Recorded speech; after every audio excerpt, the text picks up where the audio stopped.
Angela Critters. I am making some Hasselback potatoes. So what you do first, you're going to put 2 old knives that don't matter if they get scratched, and you're going to put the potato between them and start in the dead center. I made the mistake of starting the first one on the edge, and you end up not getting it as nice and pretty as you would like. So you start in the dead center, and you're holding the forks because we're going all the way down, real thin slices, all the way down till we hit the knives.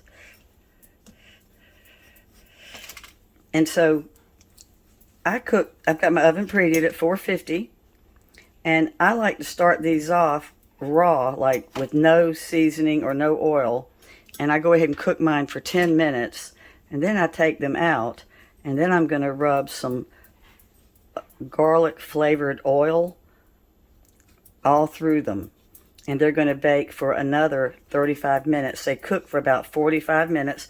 The smaller one I'm doing right now is not going to take 45 minutes long.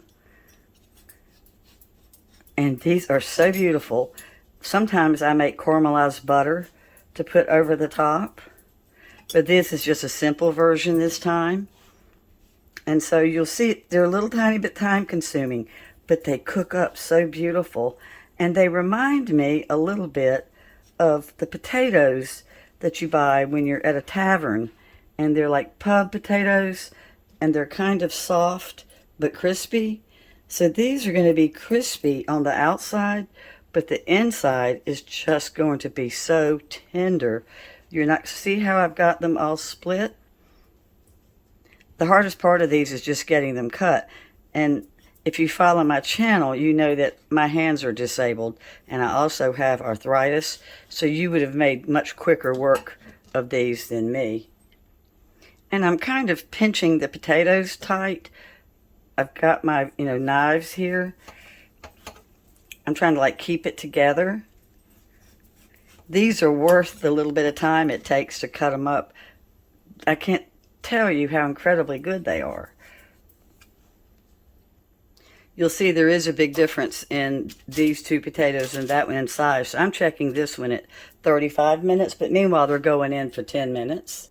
I'm getting ready to melt a little bit of butter with some olive oil.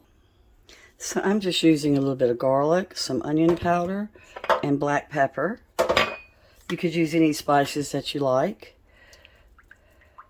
And then you just run your brush, and you're going to try to get it down inside all your little grooves.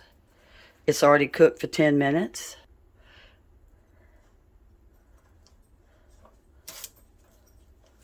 So you're going to really try to get it down inside of each little slit.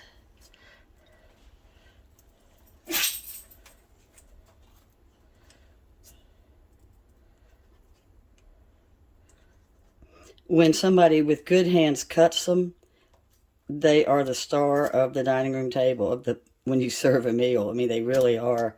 Now, just for us, it doesn't matter that a couple of them that I cut up weren't cut up really good. I kind of had to practice first because I haven't made any in a while. And I had used my hands a lot today. So most people, this is just a breeze. And then I'm just going to kind of gently go like this. So I'm just continuing along. And I am using my fingers to kind of spread them apart. It does move really quickly. Like I said, especially if you're young and you have good hands. These have been made for hundreds of years. Well, at least 100 I know of. And people make Hasselback sweet potatoes, Hasselback butternut squash.